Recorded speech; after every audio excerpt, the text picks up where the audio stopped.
सिरोंचा तालुक्यातील गुमालकोंडा ग्रामपंचायत हद्दीत मोबाईल नेटवर्कची अत्यंत दयनीय स्थिती असल्यानं नागरिकांना दैनंदिन जीवनात मोठ्या अडचणींचा सामना करावा लागत आहे.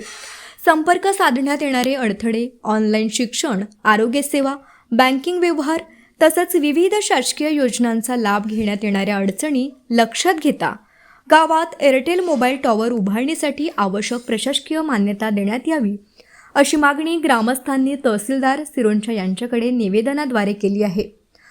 ग्रामपंचायत गुमालकोंडा यांनी यापूर्वीच मोबाईल टॉवर उभारणीसाठी आवश्यक शिफारस व संमती दिल्याचं निवेदनात नमूद करण्यात आलं असून त्यासंबंधीची कागदपत्रेही प्रशासनाकडे सादर करण्यात आली आहेत.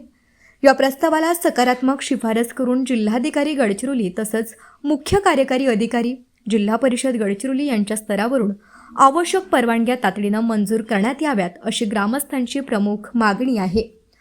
गावातील डिजिटल संपर्क व्यवस्था सक्षम करण्यासाठी आणि नागरिकांना अखंड मोबाईल नेटवर्कची सुविधा उपलब्ध करून देण्यासाठी हा प्रस्ताव लवकरात लवकर मार्गी लावावा अशी अपेक्षा व्यक्त करण्यात आली.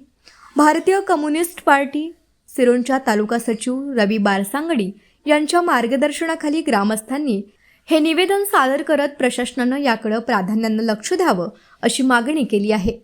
लोकराज्य टीव्ही न्यूज चॅनलकरिता रवी बारसांगडी, सिरोंचा तालुका प्रतिनिधी, गडचिरोली.